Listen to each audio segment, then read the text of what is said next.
Tout le monde veut savoir, les amis, tout le monde veut savoir quelle sera la hiérarchie 2026. On est le 2 février et il reste, je crois, 60 jours. Dans un peu plus d'un mois, les amis, début de la saison le 8 mars en Australie. Mais avant ça, il y aura d'abord les essais.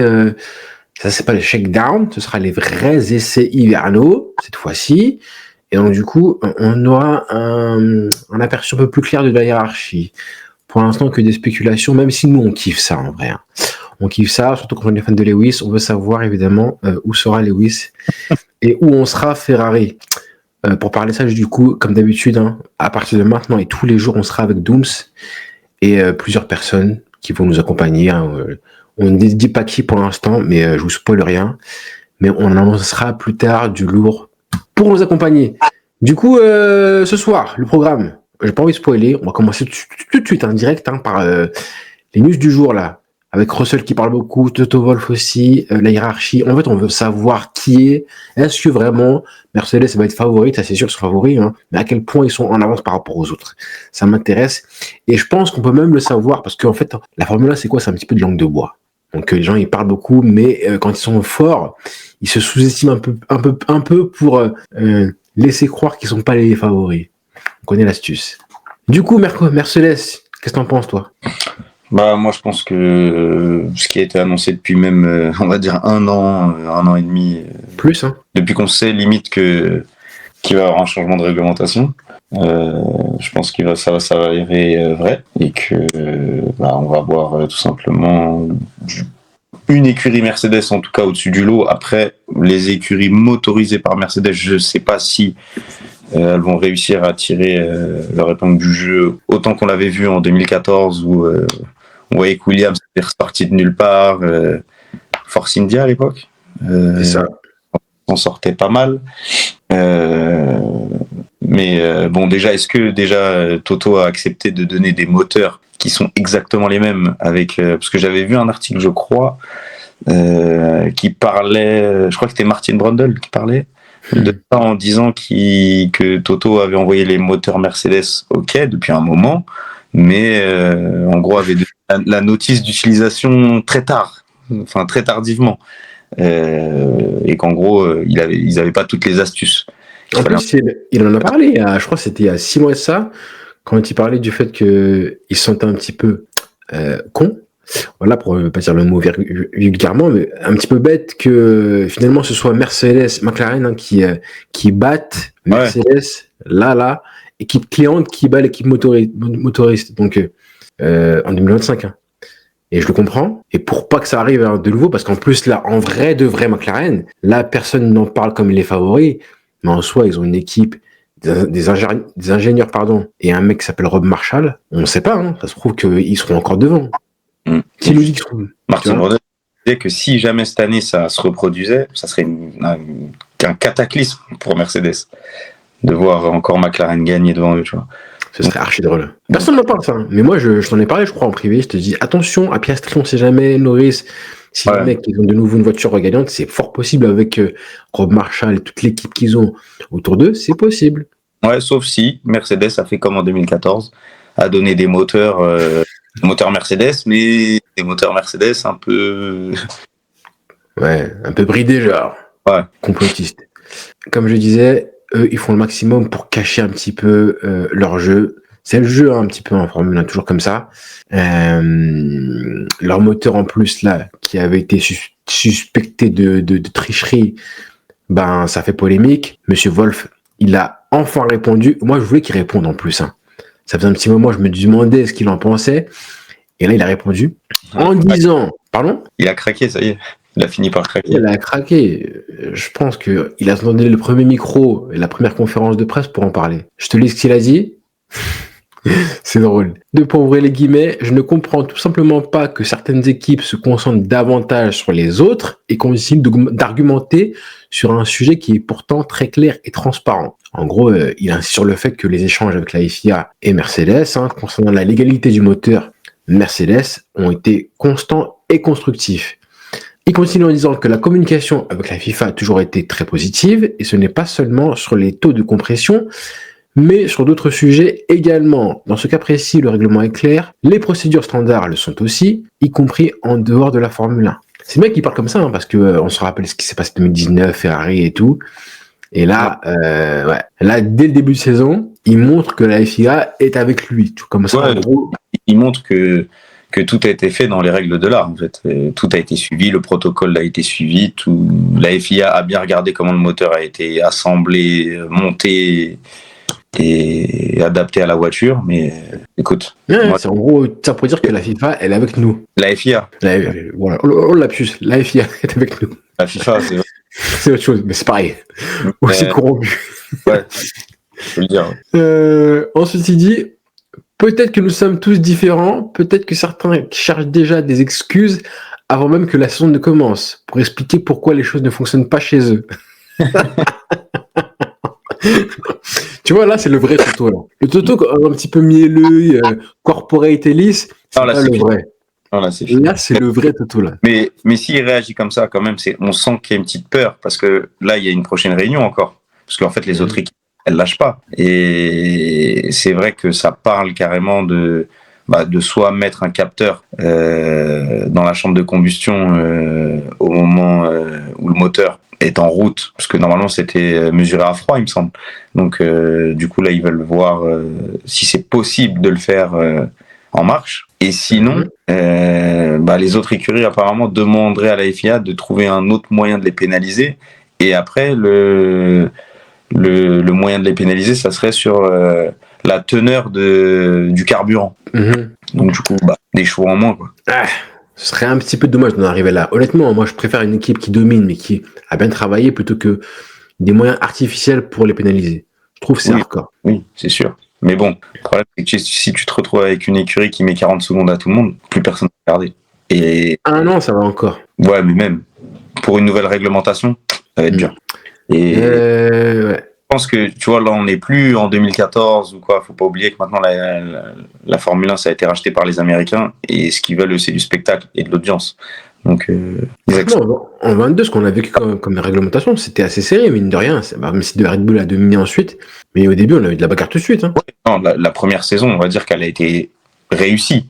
Mais si vraiment, là, dès le début de saison, enfin, dès Melbourne, tu vois que les deux Mercedes, ça finisse devant tout le monde, type 2014, voire pire, ça va pas le faire. Après, la chance qu'on avait à l'époque, c'est qu'on avait deux pilotes qui étaient sensiblement aussi rapides l'un que l'autre. Là, cette année, si c'est Russell et Antonelli, est-ce que ce sera la bagarre entre eux? Je sais pas, tu vois. Ah, on peut être le petit Anthony, peut-être. Et moi, je le vois faire illusion au début, mais après, sur la régularité, hein. Tu sais, c'est pas un mec qui est, pour l'instant, arrivé à maturité en mode régulier tous les week-ends comme Russell, je pense pas, tu vois. C'est plus ça. Ouais. Et ça compte, hein. Pour un championnat, c'est indispensable. Pas quand même, en tout cas, devant. Et tu vois, le petit tweet que j'ai vu sur ce que Russell a dit, je te le dis, ouvrez les guillemets. Les chiffres que nous voyons concernant l'aéro de la voiture correspondent à ce que nous voyons dans le simulateur. Le comportement de la voiture correspond à la sensation dans le simulateur. C'est donc quelque chose que nous n'avons pas vraiment connu depuis 2021 en tant qu'équipe. Pour être honnête, lors des premiers jours, on sait quand une voiture est vraiment mauvaise et on peut repérer ses points faibles dès le début. Mais nous ne pensons pas que ce soit le cas ici. Mais cette voiture a-t-elle du potentiel pour remporter le championnat du monde? Il est trop tôt pour le dire. Ça, c'est typiquement la déclaration d'un mec qui sait que sa voiture, elle est patate, elle pète le feu, mais il peut pas le dire. Tu vois, la voiture elle est très bien, mais est-ce qu'elle est meilleure que les autres? Je ne sais pas. Ouais. Le problème, c'est que là, si tu regardes bien, là, les deux écuries qui disent ça, les deux pilotes, ou trois, parce qu'Antonelli, on l'a pas trop entendu, mais lui, il a le même discours, en gros, que Leclerc et que Lewis. C'est la même chose qu'ils disent tous les trois. Tu trouves? En tout cas, Leclerc et Lewis, c'est exactement la même chose qu'ils ont dit. Après, pas en parlant du simulateur et tout ça, mais qu'en gros, leur voiture est bonne, que les essais s'étaient mieux déroulés que l'année passée, que en gros, ils savent que la voiture, elle est bonne, mais est-ce que c'est une voiture qui permet de gagner ou pas? On ne sait pas. On ne sait pas où on en est par rapport aux autres. D'accord. Avec le petit sourire en prime.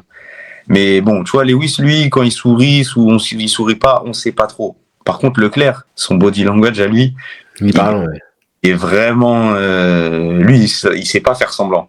Donc, là, il a un sourire et tout, souvent. Ouais, là, on voit qu'il sourit. Donc, je pense en tout cas, peut-être pas qu'elle est assez rapide pour gagner le championnat, mais en tout cas, il est à l'aise plus à l'aise, à mon avis, à la piloter celle-ci que Bah, largement, ça c'est fastoche, hein, je vais te dire. de l'année d'avant. Ouais, c'est possible. Moi aussi, j'ai une déclaration. Il a dit, mais cette voiture a-t-elle le potentiel pour remporter un championnat du monde? Il est encore trop tôt pour le dire. Ouais. Et moi, j'ai une déclaration de lui quand il dit ce serait génial de voir une vraie bagarre. On coche toutes les cases que l'on voulait cocher, mais on ne peut pas écarter nos rivaux. Donc, c'est encore plus équivoque pour moi. Mmh. Et lui, il a été intelligent parce qu'il a commencé à parler de hiérarchie. Russell, il a dit, en parlant de Red Bull, hein, il y avait beaucoup de discussions sur le fait que le moteur Red Bull ne serait pas vraiment prêt pour la première année. Mais honnêtement, ce qu'on a vu jusqu'ici est très impressionnant. Ferrari aussi. Ferrari sont de fiables. Ouais. Mais ça, je pense que c'est pareil. Hein, c'est un petit peu de la langue de bois pour un petit peu noyer le poisson. En gros, Red Bull, ils sont forts. Ils ont surpris tout le monde. Ils sont surprenants. Ferrari aussi très fiable. En gros, tu vois, et il dit que Ferrari a été pas loin derrière nous sur la feuille des temps aux essais. Ça veut dire en gros que ils sont proches de nous. Et c'est fait exprès en gros pour un petit peu faire en sorte qu'on considère pas Mercedes comme les favoris ultimes. Je pense que c'est ça un petit peu. Mais c'est bon signe pour Russell. C'est vraiment bon signe. Ouais. Pour l'instant, tu mets favori toi, Russell. Ouais. Je vois pas. Enfin après, tu vois par exemple en 2022, je suivais déjà nos amis sur X, à l'époque Twitter, qui suivaient Mercedes et ça disait aux essais de Barcelone quand la W13 du coup, elle avait pas encore mis les 0 pontons. Ouais. Et que du coup, Lewis il a fait le meilleur temps du coup de ces essais-là avec la W13 et ça disait que genre visuellement parlant, la W13 c'était celle qui avait le meilleur grip. Et dès qu'on est arrivé à Bahreïn, qu'ils ont ramené le 0 ponton, que le marsouinage est arrivé et tout, là tout le monde dès la première journée des essais, tout le monde a parlé de Ferrari en disant que sûrement que Ferrari était devant. Oh, même avant ça, je me rappelle moi. Je me rappelle de Leclerc qui déjà en interview sur Canal Plus avant la première course disait qu'il visait des victoires, il avait dit au moins.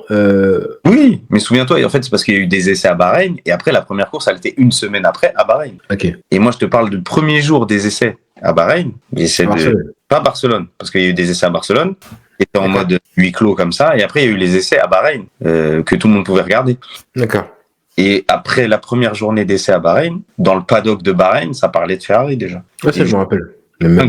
Il disait il disait à Leclerc t'es content et tout et il était tout sourire et au final en qualif c'est 1-2. Ils font 1-2 en qualif? Non, 1-3. 1-3. Max il est deuxième. Ah oui, Max est deuxième. Max. Ouais, ils font 1-2 dans la course avec le double abandon de Red Bull.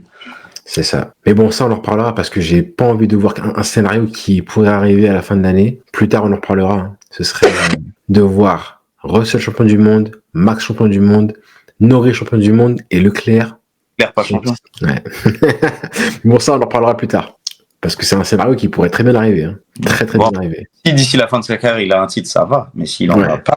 Ah, s'il en a pas, gros, on en reparlera. Du coup, Toto Wolff, on en a parlé. Et là, Toto Wolff, moi ça me fait penser un petit peu à ce qu'il disait. Parce que là, il se conduit un petit peu comme un petit gamin, en mode vas-y, si vous avez un problème, les amis, comment ça vous vous plaignez du moteur, du carburant, de la légalité. En gros, vous travaillez mal. En gros, c'est vous qui travaillez mal. Il fait un peu son comment il s'appelle l'autre là, de Red Bull. Horner? Ouais, un petit peu. Non, il était pas comme ça. Il critiquait d'autres trucs Horner. Mais non, mais il essayait de faire un peu son change your fucking car, quoi. Tu vois. C'est ça. Là, justement, il se plaint que les autres chialent, Toto Wolff, alors que lui-même, ça a été la reine des chialeuses, en vrai. Là, en 2022, là, avec le marsouinage, je sais pas si j'ai vu. Il y avait toujours c'était resté entre travers de la gorge, Abu Dhabi 2021, c'était... Ouais, mais même, je pense que pour ses intérêts logiques, genre sportifs, il fallait que le marsouinage, du coup, soit régulé par la FIA. Donc, du coup, il a fait le forcing, il a chialé comme pas possible. Hein. En 2022, c'était insupportable. Hein. Je trouvais que là, on voyait le vrai Wolff, plus évidemment ce qui se passait à Abu Dhabi, des mois plus tôt, à Abu Dhabi 2021. Mais là, ça aurait été bien que quelqu'un lui dise, là, tu te conduis exactement comme Horner, à l'époque, il t'avait dit change your fucking car. Tu vois, ça aurait été bien. Mais maintenant, c'est le rôle inversé. Comme quoi, hein. Ouais, en vrai, enfin, ils veulent juste défendre leur steak. Hein. Le reste, là, le danger. Parce qu'à l'époque, c'était le sujet, c'était ça, c'était en gros le martionnage. Est-ce que c'est pas un danger pour les pilotes? Et lui, il voulait appuyer dessus.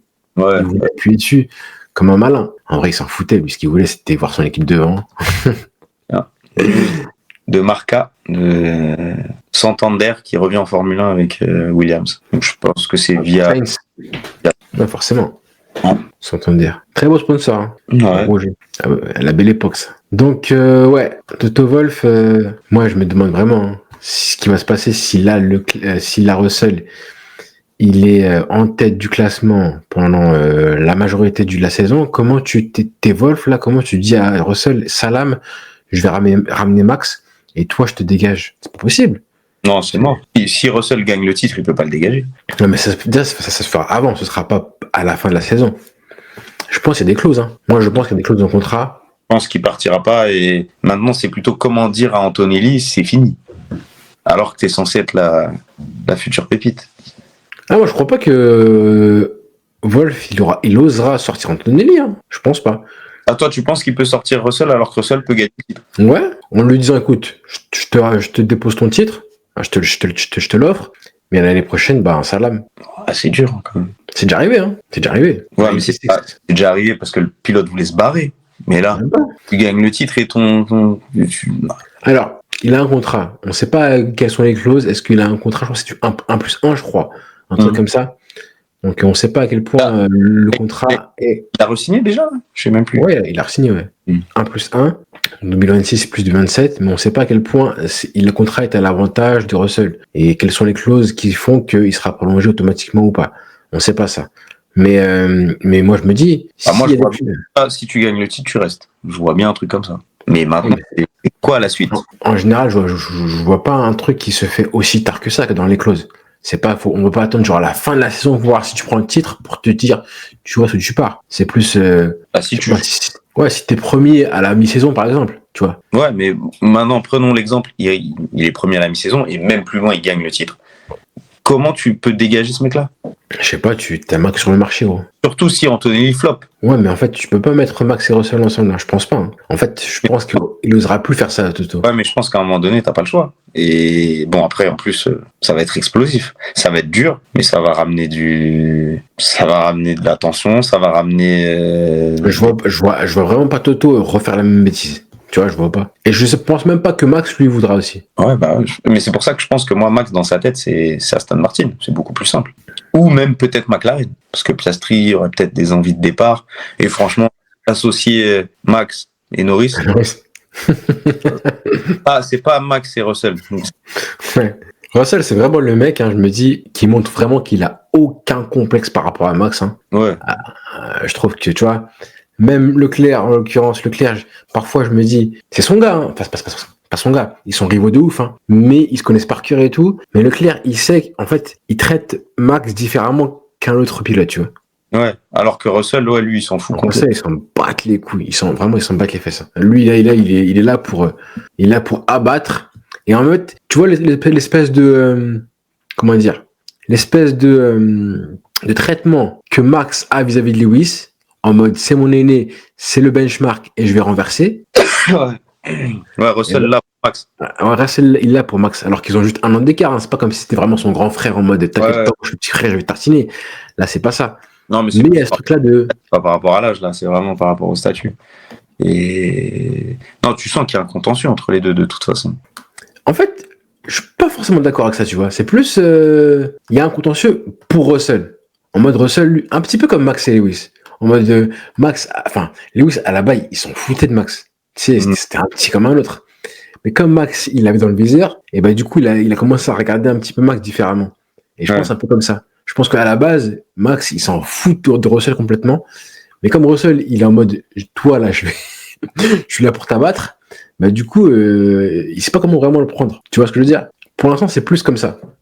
Mais ça finira par être un truc partagé, je pense, réciproque. Mais. Tu vois quand même que Russell en piste, il est capable de jouer des muscles avec Max, comme peu peuvent le faire, tu vois. Genre, Comme personne, je crois. Hein. Bon, peut-être Leclerc, mais Leclerc, ça va être plus réfléchi, je pense. Alors que Russell, ça se voit que ah ouais, tu veux faire ça? Ok, vas-y, on y va.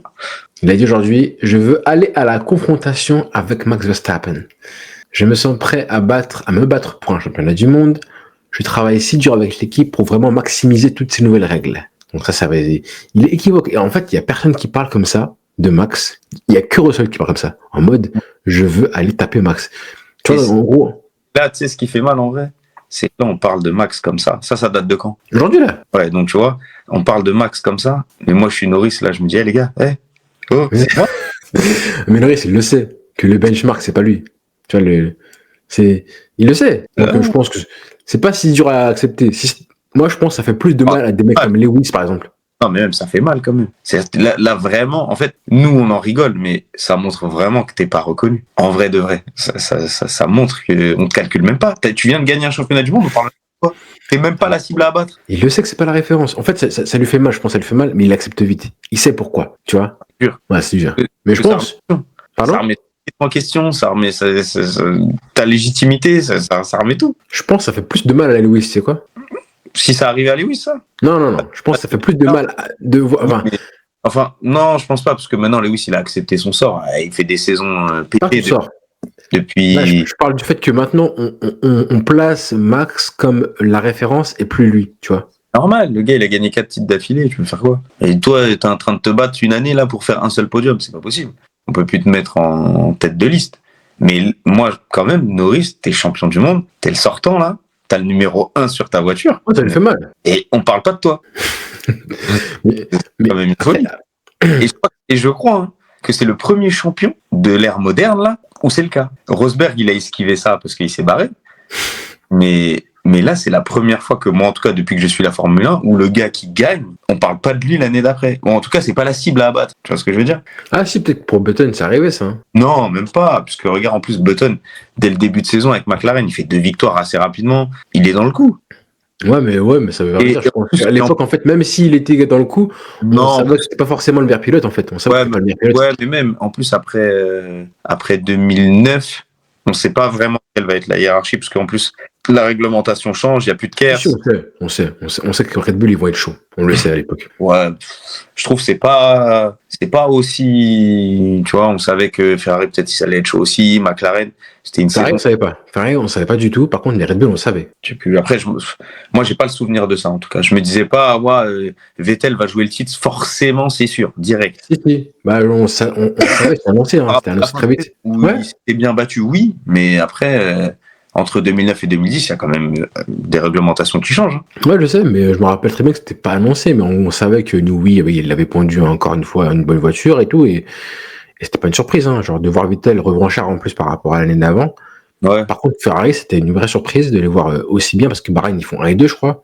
Et après ça, c'est McLaren qui gagne, assez vite aussi. Donc, bref. Mais en tout cas, ouais, de voir un mec... Mais je pense que Norris, il le sait, en fait. On a tellement été choqués par la Verstappen l'année dernière qu'il a accepté le fait qu'il n'est pas le meilleur, d'accord, mais il s'en fout, il gagne. Mais même, ça doit être dur quand même, parce que tu te dis, lui, il doit être pragmatique. Tu vois, il doit se dire, putain, les gars, ils parlent pas de moi. Alors que nous, McLaren, on a arrêté le développement, je sais pas moi, milieu de saison ou même début de saison. C'est normal. Dans sa tête, il doit se dire ça. Il doit se dire, c'est archi injuste. Alors que eux, ils ont continué le développement jusqu'à la fin. Et il a pu finir comme ça parce que sa voiture, ils l'ont transformée en fusée tout au long de la saison. Et moi, j'ai tout fait pour tenir, on va dire, les meubles à la fin. Et on parle même pas de moi. Là, limite, ça y est, on a oublié 2025. C'est comme si on passait. C'est comme si on passait de 2024 à 2026 directement. Non, mais si on est. Non, mais en fait, c'est simple. S'il y avait si c'était pas du coup une nouvelle réglementation, on parlerait de lui, clairement. C'est sûr. Ouais, mais c'est. Et on parle d'un Max à abattre, alors que c'est un nouveau moteur Ford.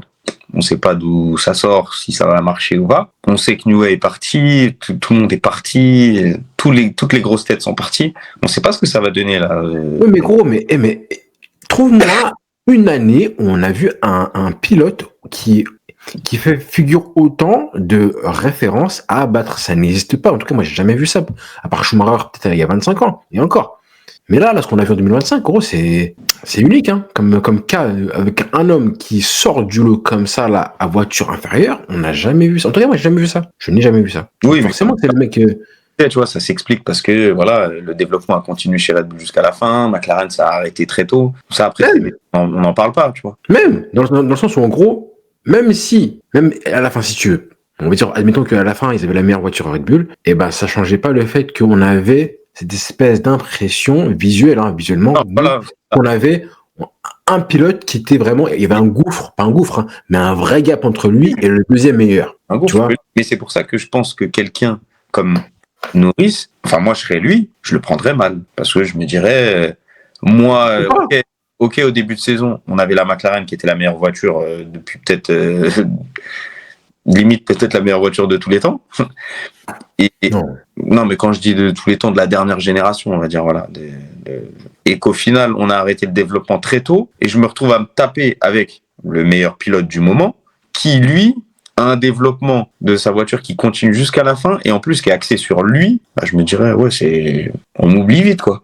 Au final, le rapport. Non, mais c'est pas ça le rapport. Moi, je dis peu importe la voiture, hein. Peu importe la voiture, en fait, c'est juste le fait que là, je pense qu'il accepte la chose, Norris, plus facilement, parce que le gap entre Max et lui, peut-être deuxième ou Russell, peu importe qui c'est, eh ben, il est grand. Du coup, là, lui, ce qu'il voulait, c'est prendre le titre, hein, et le reste, je m'en fous.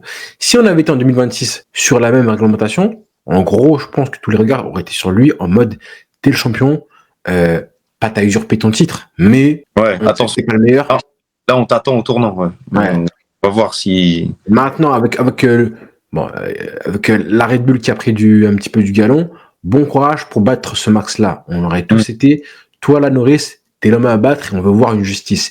Mais là, c'est pas le cas. C'est un nouveau règlement. Max, avec l'inconnu, c'est plus le fait que justement, comme on sait pas où on sera avec Ford, le moteur, le châssis de chaque équipe, on se base seulement, non pas sur la voiture, mais sur le talent de pilote. Et forcément, vu le gouffre qu'il y a aujourd'hui, le gap entre le premier Max et le reste, forcément, il y a une espèce de fatalité en mode que des mecs comme Russell qui sont prêts à se battre, ils disent, moi, je veux taper Max. Ils parlent même pas de Norris. Ils n'en parlent même pas, tu vois. Comme si c'était une évidence. Et je pense que Norris, ça, il l'accepte plus facilement.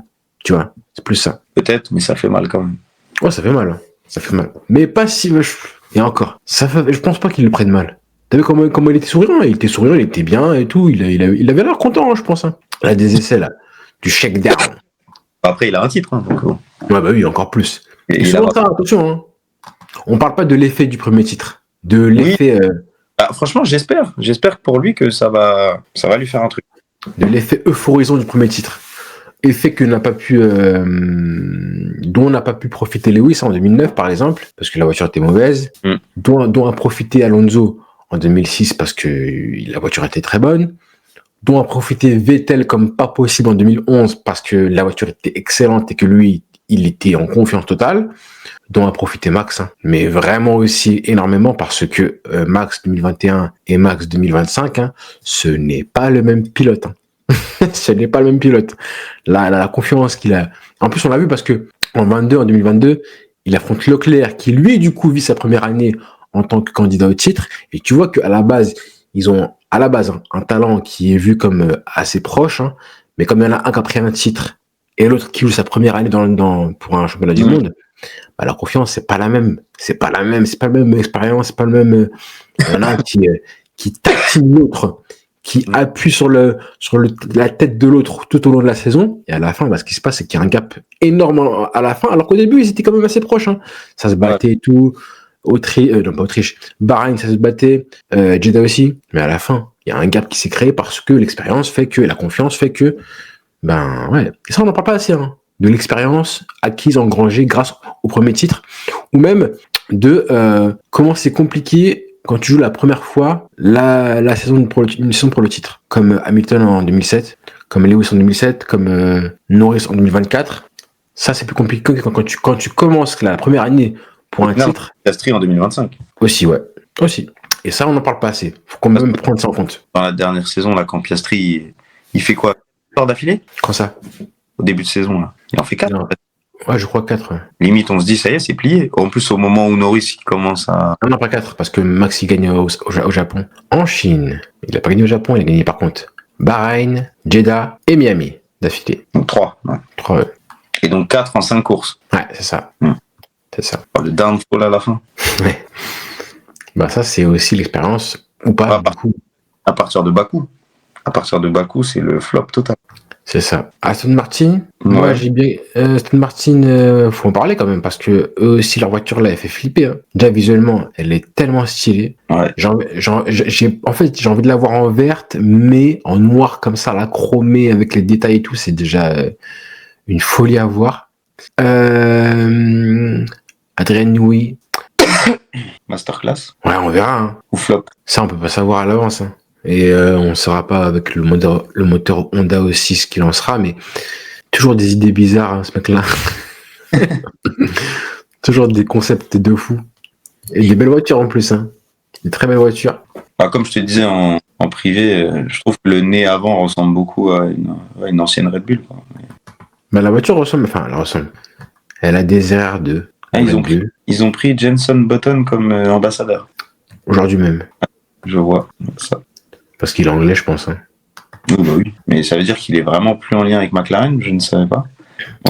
Je crois déjà qu'à la base, il était ambassadeur chez Williams il n'y a pas très longtemps. Son ancienne équipe déjà. Ah bon? Mais ouais, il n'y a pas très longtemps, là, je l'ai vu faire des trucs avec Williams. Et là, le voir chez Aston Martin, pourquoi, je ne sais pas. Bon, soit. Hein. Soit. La voiture, elle est très belle, comme je disais. Ouais. Maintenant. Est-ce qu'elle disent Pardon? Est-ce qu'elle est vite, comme ils disent? On ne sait pas. En tout cas, pour le moment, elle dépasse pas les 300 km/h. Ouais, c'est ce qu'on a vu du coup à Barcelone. T'as les chiffres hein, de toutes les vitesses de pointe? J'arrive pas à retrouver le poste, mais je sais que c'était la seule qui n'a pas dépassé les 300. Et ça expliquait ses temps. Ils étaient loin, c'est ça? Bah, le meilleur temps d'Alonso, meilleur temps Ferrari, 1:16.348 par monsieur Sir Lewis Hamilton. Après, c'est Russell avec Mercedes en 1:16.445. Après, c'est Norris, je crois, en 1:16.594. Après, c'est Max en 1:17.586. Gasly en 1:17.707. Et Aston? Ocon en 1:18.393. Racing Bull 1:18.451. Audi 1:19.870. Cadillac 1:20.920. Et Aston Martin, ouais, ils sont devant Cadillac apparemment. C'est 1:20.795. Ah oui. Donc c'est à plus de 4 secondes. Ah oui. Donc ça expliquerait le déficit de vitesse de pointe. Quand tu vois que les écuries, enfin la plupart, arrivent en bout de ligne droite à Barcelone, environ à 350 km/h, et c'est ce que Ocon disait, il est hyper surpris il pensait pas qu'à Barcelone, il pouvait atteindre cette vitesse-là. C'est ouf ça. Parce qu'il me semble que dans les années qu'on a vues, ça dépassait pas les 330. Hein. Je crois que c'était 300. C'est ça, virage numéro 1, 335 à peu près. Grand maximum. Ouais. Et là, on connaît pas la quantité d'essence et tout. En qualif, ils vont peut-être faire 360. Le gossip. Ah oui, j'ai oublié ça. Oh, Lewis. Lewis qui s'est fait serrer, qui a déjà été en une d'un magazine assez connu, qui s'appelle... En plus, pas n'importe lequel. Lewis. T'as juste à taper Lewis Hamilton. Et juste Lewis hein, dans la barre de recherche chez Google et t'as forcément la suite. Lewis Hamilton and Kim Kardashian qui était du coup au manoir Estelle. À Paname, non? C'est à Paris. Ouais, ça c'était avant-hier déjà, mais là aujourd'hui ils étaient du coup à Paris. Tout à fait à Paris. Je vois les images, je rigole. Allez! Il y a une image où il sort elle sort de la voiture dans le parking pour aller à l'hôtel, et lui il a su. Tout à fait. Et là déjà ils étaient en couverture du Sun, le journal anglais là, The Sun. Lewis il était là. Lewis dating Kim K. Avec un très joli costume bleu, une robe en cuir marron, des gants énormes, et on a appris du coup qu'ils étaient ensemble. En tout cas, ils se fréquentent, ils se côtoient, ils sortent ensemble. Et ils sont fait serrer du coup. Aujourd'hui à Paris, à Paname, et à Paname, tu peux pas t'échapper. T'es forcément cramé. Lewis, il a essayé de se cacher derrière son foulard, un flop. On t'a cramé de très loin. Kim Kardashian est descendue avant toi. Et ouais, hein. Et là, je les vois là, tous les deux ensemble. Qu'est-ce qui se passe, Lewis? Explique-nous qu'est-ce qui se passe là. Qu'est-ce que tu veux? C'est quoi le projet? C'est quoi l'idée là? Au lieu de se concentrer sur la piste, lui, Il veut aller se concentrer sur les planètes. Sur les planètes, hein. En plus, ça, c'est une fille à problème. C'est pas comme si tu parti chercher une fille qui faisait pas d'histoire. Hein. Là, t'es parti chercher une fille qui, oh là là, qui va t'en ramener. Hein. Et c'est ça le truc. Elle est du paradis. Hein. C'est que on l'attend au tournant, les tifosi, et tu nous fais du press people. Déjà, Nicole, à l'époque, c'était compliqué pour gérer carrière, plus les frasques et tout. On se rappelle de Ron Dennis, qui était pas forcément cool. Alors, Ron Dennis, c'était White Marsh, hein, plutôt. Ouais, parce que Ron Dennis, c'était passé. C'est après, ouais. C'est Martin Whitmarsh, là. Mm-hmm. Mais non, mais moi, je pense vraiment, si du coup il floppe encore cette saison, là, les tifosi vont pas lui pardonner. Ils vont dire, attends, t'es venu ici pour faire quoi? En fait, c'est quoi? Ouais, ça aussi, ça peut mettre de la pression. Hein. Ça peut être un problème pour les tifosi si le mec flop. On va lui mettre ça sur le dos, en gros, qu'est-ce qui se passe dans ta vie privée, Kim Kardashian, etc. Ah, ça, j'ai pas pensé à ça, mais ça peut être un vrai problème. Hein. Bien sûr. Ça, moi, en tout cas, je serais un Italien tifosi à la mort. Je me dirais, mais mec, qu'est-ce que tu fais là? T'es venu chez nous pourquoi? Pour nous ramener les Kimka à Maradona? Je te jure. Dans la maison d'Enzo? C'est quoi le projet? Déjà, il y en a plein qui reprochent un petit peu le fait que ouais, il se concentrait pas assez évidemment sur la piste. Hein. John est quand même premier. À l'époque, tant qu'il gagnait, ça allait. Mais là, si tu floppes et que tu fais ça. Oh là là là là. Franchement, on va se mentir. Hein. Lewis, sa carrière, là, sa fin de carrière, j'arrête pas de te le dire hein, en privé qu'il ressemble de plus en plus à CR7. Ou Rof. Non, Rof. Je veux pas trop mais franchement, on va se mentir, la fin de carrière, elle fait flipper. Alors, il s'est toujours concentré sur ça. Hein. Genre, il a toujours splitté entre le people, le bling-bling et la course. Il a toujours fait. Mais là, non seulement c'est malvenu parce que tu gagnes plus, mais en plus, on a l'impression que plus le temps passe et plus il délaisse la course au profit du people. Tu vois ce que je veux dire? Ouais. Donc, après, voilà, hein, c'est sa vie, t'as envie de dire, c'est ta vie. T'as 41 balais, c'est ça? Ouais, elle est bien. Elle en a 45, 46, je crois. 82? 80, je crois, elle a 80. Donc 46 balais. Voilà, c'est qui en vrai, à sa place. Non, mais en fait, c'est ça. Là, on dirait un petit mec fantasme et qui y va, tu vois. Ouais, c'est peut-être ça. Mais bon, j'ai vu aussi plein de gens qui disaient, genre X, justement, là, vu qu'on a dit ça et qu'on a montré ça, ça va se finir très rapidement. Tu sais, c'est comme quand il y avait un moment, il était quoi avec Sofia Vergara, on l'a vu, terminé. Après, avec Shakira, il y a 2-3 photos qu'on fuité, terminé. Tu vois, qu'en gros, il aime pas quand on l'avait vu avec Nicki Minaj à l'époque. Hop, terminé. En fait, dès que tu le chopes, lui, c'est une anguille. Attends, on parle de Lewis et Kim Kardashian à Paris. Qu'est-ce que tu veux? Comment tu veux passer inaperçu? C'est impossible. C'est impossible. Donc, je sais pas ce qu'il cherche. Hein. Oh, je pense qu'il cherchait à mettre une croix dans son petit carnet, dans son petit Pokédex. Le Pokédex. Hein. Donc, ouais, Lewis, bon courage parce que là, moi, j'ai pas envie qu'on le perde. Hein. J'ai pas envie qu'on le perde cette année. Donc, même si, voilà, je suis pas fan de Lewis, on le sait, mais j'ai pas envie qu'on le perde. S'il se fait taper si la Ferrari est mauvaise et ou qu'il se fait taper par Leclerc, on aura des discussions très souvent sur lui. Hein. Mais très souvent. Mais je sens que ça va arriver. T'es pessimiste, toi? Ouais, et rien que ce qu'il a fait là aujourd'hui, ça m'enchante pas vraiment. Après, il s'est concilié les deux en général. Hein. Ouais, mais tu sais concilier les deux quand t'arrivais avec un vrai bagage derrière toi. Là, t'arrives avec une année de merde de fou. En fait, c'est plus ça qui me fait peur, c'est à quel point l'année dernière l'a abîmé mentalement. Et je pense que l'année dernière, hein, elle l'a pas autant que Abu Dhabi 2021, mais déjà Russell lui a fait mal, ça faut le dire. Mais je pense que ce qui s'est passé il y a un an là, avec l'écurie successive à la fin là, c'était vraiment le signe que vraiment 2025, hein, ça a été après Abu Dhabi 2021 la pire année où vraiment il s'est fait abîmer mentalement. Et sortir de ça, hein, même si la voiture est bonne, je me dis que même si la voiture est très bonne l'année prochaine là, ça va, là en fait, est-ce que ce qui s'est passé avec Leclerc là, ça l'a pas trop abîmé, tu vois? C'est ça, en fait, pour moi, là, tous les signes sont au rouge, on va dire. Mais c'est là qu'on verra si c'est un vrai champion ou pas. Parce que si là, la voiture est mieux, qu'il se sent mieux dedans et qu'il nous refait une masterclass comme il sait le faire de l'époque, là, on pourra dire ah ok, d'accord, je m'incline.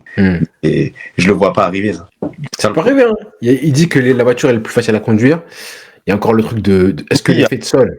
Et en fait, c'est ça. On verra vraiment si toute cette excuse d'effet de sol et tout ça, c'était réel ou si c'était un truc pour le protéger. On verra si il retrouve son touch, quoi, tout simplement. Ouais. Et ça, on le saura très vite, hein. Très très vite. En plus, lui, il marche la confiance, hein. Si première course, il est devant Leclerc, il le bat en course et tout, on se dira ah là, il est sur une pente ascendante. Par contre, s'il se fait tartiner, qu'il fait une Q2, que ceci, cela, après il va plomber et plonger très vite mentalement aussi. Ça, c'est vraiment Lewis. Et c'est vraiment Lewis. Faut se rappeler aussi que Lewis n'a jamais fait une saison pleine du début à la fin. C'était soit il commençait tout feu tout flamme, après il avait un petit moment de baisse de régime et puis à la fin de saison il revient, ou alors début de saison pas ouf et après il se met en route en milieu de saison. Mais je l'ai jamais vu faire une saison de A à Z, genre sans problème. 2020. Ouais, mais bon, le Covid et tout. Et si tu regardes bien, même la première course, il soir. Ouais, c'est vrai. Donc. Ouais, c'est vrai. Je cherche là, mais je trouve pas forcément. Puis il y a trop. Pourtant, c'est mon gars, hein, tu le sais, mais il y a trop eu de. Cette année, je suis rechargé à bloc et tout ça. Et puis en milieu de saison, j'ai qu'une hâte, c'est que la saison finisse, débranché, tout ça. Ouais. L'année prochaine. Et là, tu vas me dire, là, il a dit ça il y a 1 mois et demi. Là, il fait les essais. Et là, ça y est. Je me suis concentré sur moi-même. J'ai fait ceci, j'ai fait cela. J'ai changé mon approche. On va voir si tu as vraiment changé ton approche. On va voir. Merci, frère. Rendez-vous du coup demain. Vas-y, rendez-vous demain. Et parler de l'actualité du jour. Rendez-vous demain soir, les frères. Même heure, même endroit. Et on parle du coup de l'actualité de la F1 sur la chaîne YouTube Rivalité F1. Bonne soirée à tous, les frères. Bonne soirée.